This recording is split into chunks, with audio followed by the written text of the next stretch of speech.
सुप्रभात आणि नमस्कार. भावशेखर. आजचा आपला विषय तेलकट तेल कंपन्या. तेलकट तेल कंपन्या. आता यातल्या तेल या शब्दावरती जोर द्यायचा, कट या शब्दावरती जोर द्यायचा की कंपन्या या शब्दावरती जोर द्यायचा? जोर देणं म्हणजे उच्चाराच्या अर्थाने मी म्हणत नाहीये, यातला कुठचा शब्द महत्वाचा मानायचा हे मी तुमच्यावरती सोडतो.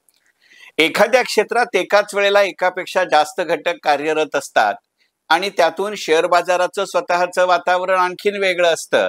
मग इतके सगळ्याच बाजूनी कंपनी म्हणून, शेअर बाजार म्हणून, गुंतवणूक क्षेत्र म्हणून असे जेव्हा सगळेच घटक चलस्वरूपाचे किंवा व्हेरिएबल असतात, तेव्हा त्या कंपन्यांचे बाजारभाव प्रचंड मोठ्या प्रमाणावरती बदलत राहतात. असा आजपर्यंतचा त्या शेअर बाजाराचा इतिहास आहे. बरं, हे केवळ फक्त आपल्याच देशाविषयी खरं आहे अशातलाही भाग नाही. आज हे सगळं आठवायचं कारण म्हणजे जसं आपल्या मराठीमध्ये म्हटलं जातं की पत्रिकेतले सगळे वाईट ग्रह एकाच वेळेला जमा होतात, तशी परिस्थिती, वाईटच असं नाही, भले बुरे सगळेच ग्रह एकाच वेळेला एकाच स्थानात जमा झालेलं आपल्या देशाच्या शेअर बाजारातलं क्षेत्र म्हणजे ऑइल सेक्टर किंवा तेल कंपन्या. आणि म्हणून आजचा आपला भावशेखरचा विषय तेल कट. तो कट शब्द जर लिहिता असतो किंवा आपण हे लेख म्हणून लिहित असतो तर मी इन्व्हर्टेड कॉमा मध्ये घातलं असतं. नेमकं कोण कोणाबद्दल कट करतंय किंवा कोण कोणाविरुद्ध कट करतंय हे एकमेकांनाही माहीत असावं आणि त्याच वेळेला माहीत नसावं, अशी काहीशी परिस्थिती आज आपल्या देशातल्या तेल क्षेत्राची झाली आहे. झालंय असं की एकंदरीतच करोना नंतरच्या काळामध्ये आपल्या देशातलं तेल क्षेत्र या ना त्या कारणाने चर्चेमध्ये आहे. त्याचे भले बुरे परिणाम काही वेळेला रास्त प्रमाणात, काही वेळेला गैरवाजवी प्रमाणात. परंतु शेअर बाजाराचा स्वभाव लक्षात घेता ते अत्यंत साहजिक होतं की ते गैरवाजवी प्रमाणातच जास्त झाले. असं क्षेत्र म्हणजे तेल कंपन्या. कधी नव्हे ते आपल्या तेल कंपन्यांनी या गेल्या 4-5 वर्षामध्ये बोनस शेअर दिले, काहींनी स्प्लिट ऑफ फेस व्हॅल्यू केलं. आपल्या केंद्रीय अर्थमंत्र्यांनी करोनाचा मुकाबला करायचा म्हणून सरकारी कंपन्यांना असं सुचवलं. आता सुचवलं हा शब्द ही लोडेड आहे, हे तुमच्यासारख्या जाणकार श्रोत्यांना आणि चोखंदळ गुंतवणूकदारांना वेगळंपणानं सांगायला हवं अशातला भाग नाही. त्यांना असं सुचवलं की अरे बाबा, आर्थिक वर्ष संपताना आर्थिक निकाल जाहीर करताना तुम्ही आम्हाला लाभांश देता म्हणजे काही मेहरबानी करत नाही. अर्थमंत्री असं नाही म्हणले, आपलं हे माझं वाक्य. ते असं म्हणले की आर्थिक निकाल जाहीर करताना, आर्थिक वर्ष संपताना तुम्ही आम्हाला लाभांश देता, ही चांगलीच गोष्ट आहे, पण जरा आधेमध्येही देता आलं तर बघा. कारण एकंदरीतच करोनाच्या काळामध्ये करांपासूनचं उत्पन्न कमी होत होतं आणि बाकीचे खर्च वाढत होते आणि त्याला बऱ्याच मोठ्या प्रमाणामध्ये सरकारी कंपन्यांनी प्रतिसाद दिला. मी गमतीने म्हणतो की स्टेट बँक आणि LICचा अपवाद वगळता प्रत्येक कंपनीनं गेल्या 2-2.5 वर्षामध्ये निदान एकदा तरी इंटरिम डिव्हिडंड दिला. बाकी काही नाही तरी निदान फायनल डिव्हिडंड किंवा अंतिम लाभांश देण्याचं प्रमाण वाढलं. आणि हे ज्यांना जमलं नाही त्यांनी स्प्लिट ऑफ फेस व्हॅल्यू किंवा बोनस शेअर करून त्याच्यामधली ट्रेडिंग कॅपॅसिटी वाढवली. याची सुरुवात आपल्या देशामध्ये तेल क्षेत्रापासून झाली. मग HPCL, IPCL, IOC अशा अनेक कंपन्या, अगदी ऑइल इंडिया सकट आपण त्याचा परिणाम आणि प्रभाव पाहिला. आणि म्हणून आजचा विषय तेलकट आणि तेल कंपन्या.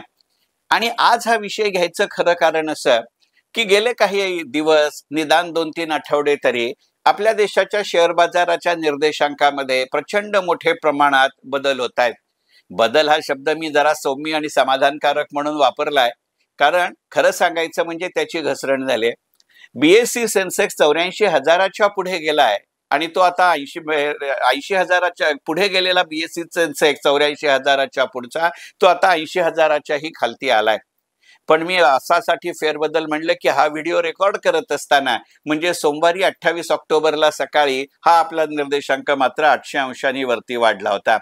आणि त्यामुळे कुठेतरी जी ते रिस्पाईट म्हणतो, सवलत म्हणतो, जरा श्वास घेता येईल अशी फुरसत सेन्सेक्सनं आणि आपल्या शेअर्सच्या बाजारभावानं दिली. या दिवशी अगदी सेन्सेक्स जसा 800 अंशांनी वाढला त्या प्रमाणामध्ये जरी शेअर्स वाढले नसतील किंवा त्या शेअर्सचे बाजारभाव वाढले नसतील तरी सुद्धा तेल कंपन्यांच्या शेअर्सचे बाजारभाव काही प्रमाणांमध्ये वाढले.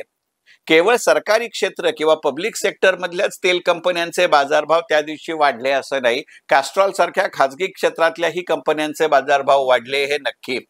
आणि त्याची खरं सांगायचं म्हणजे भाव वाढावी अशी परिस्थिती नाही. याचं कारण असं की एकंदरीतच जगाच्या पटलावरती आता निदान 6 ते 7 ठिकाणी युद्ध सदृश्य परिस्थिती आहे. Israel Iran, Israel Iraq, Israel Hamas यांच्याकडे जी मारामारी सुरू आहे ते एकदा तू तरी राहशील नाही तर मी तरी राहशील अशी परिस्थिती आहे. अशा प्रकारची वाक्यरचना सध्या महाराष्ट्राच्या राजकारणात गाजते, कारण आपल्याकडे विधानसभांच्या निवडणुका आहेत आणि तिकडे गाजते की आता ते काय असेल ते टोकाचंच होऊन जाऊ द्या, असली सगळी परिस्थिती आहे. यातनं तुम्हाला आणि मला भूगोल म्हणून, तुम्हाला आणि मला इतिहास म्हणून, तुम्हाला आणि मला राजकारण म्हणून जरी यातल्या कोणत्याच देशाशी काहीच घ्यायचं नसलं तरी सुद्धा आपल्या तेलाच्या आयातीचा प्रवास खर्च त्यातनं महागतो हे त्याचं गणित आहे आणि हा घटक फार मोठा असतो हे लक्षात घ्यावं लागतं.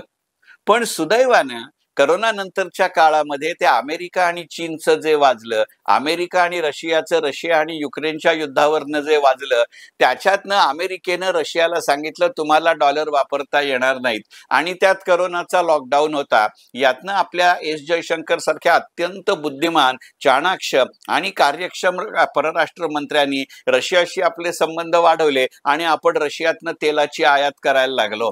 आणि आज मितीला आपल्या देशानं रशियातनं केलेल्या तेलाच्या आयातीचं प्रमाण हे 50% आपल्या आयातीहूनही जास्त झालेलं आहे. आणि त्यामुळे तसं इस्रायल हमासची गणितं आपल्याला परवडणारी आहेत. त्यांचं काय व्हायचं ते होऊ दे, काही प्रमाणात परिणाम जरूर होईल पण फारसा होणार नाही. परंतु आपण म्हणतो तसं की शेअर बाजारामध्ये घोषणेवरती घडामोडी घडतात आणि घटनेवरती ते स्थिरावतात. तसं काहीसं तेलाची वाहतूक आणि आपल्या देशातले तेलाचे बाजारभाव यांचं गणित झालंय. पण आज मितीला हे बाजारभाव न वाढण्याचं अजून एक कारण होतं. लोकसभेच्या निवडणुका झाल्या, त्याच्या पाठोपाठ आपल्या देशात विधानसभेच्या निवडणुका होत आहेत. हरियाणामध्ये केंद्र सरकार किंवा केंद्र सरकारमध्ये असलेल्या प्रमुख पक्षाला अचानक यश मिळालं.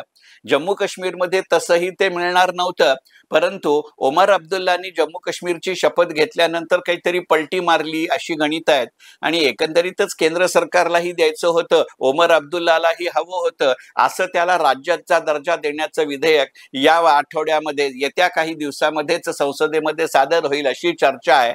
आणि आता या पार्श्वभूमीवरती महाराष्ट्राच्या आणि झारखंडच्या निवडणुका ज्या आटोकाटीच्या झाल्या आहेत त्याच्याकडे बघितलं जातंय.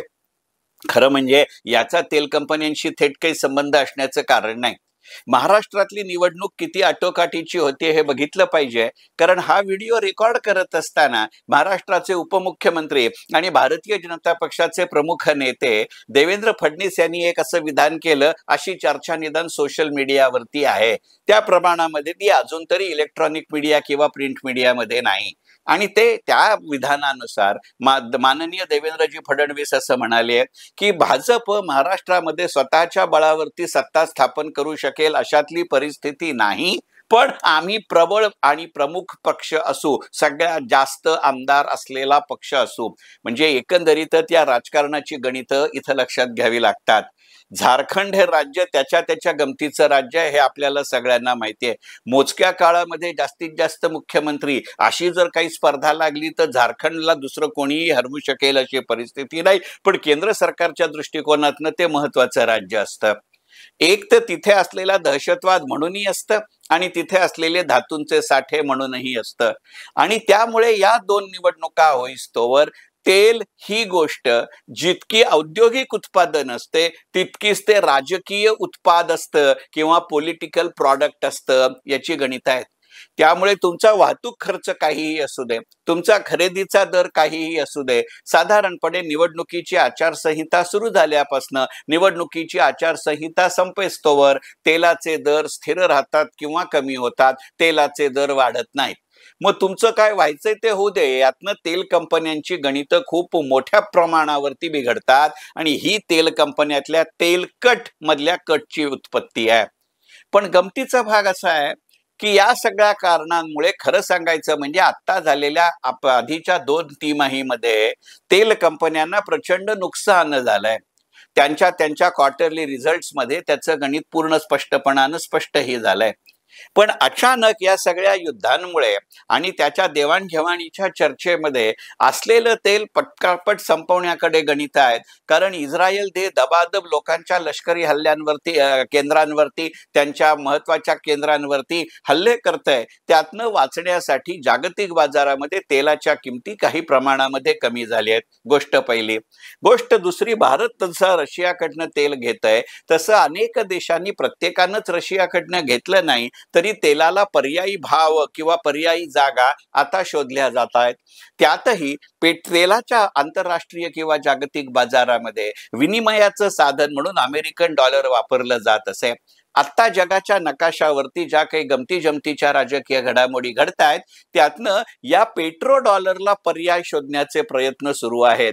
या सगळ्या घटनांमुळे आंतरराष्ट्रीय तेल बाजारामध्ये तेलाच्या किमती कमी होत आहेत आणि त्यामुळे आज बाजारामध्ये विशेषतः हा व्हिडिओ रेकॉर्ड करत असताना म्हणजे सोमवारी 28 ऑक्टोबरला सकाळी फिरणारी बातमी अशी आहे की शक्यता नाकारता येत नाही की या वेळेला तेल कंपन्या, भारतीय सरकारी क्षेत्रातल्या तेल कंपन्या असं पाहिजे तर मी म्हणतो, भारतीय सरकारी किंवा Indian public sector oil undertaking या काही प्रमाणामध्ये अंतरिम लाभांश किंवा विशेष लाभांश देण्याची शक्यता आहे.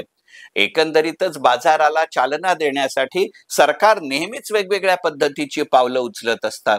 काही प्रत्यक्ष असतात, काही अप्रत्यक्ष असतात, काही प्रकट असतात, काही प्रच्छन्न असतात, काही थेट असतात, काही आडवळणाची असतात, काही तुमचं माझं सरळ नातं सांगणारे असतात, काही बादरायण संबंध जोडणारे असतात. असा हा बादरायण संबंध म्हणून तेलाच्या कंपन्या लाभांश देतील का अशी चर्चा आहे.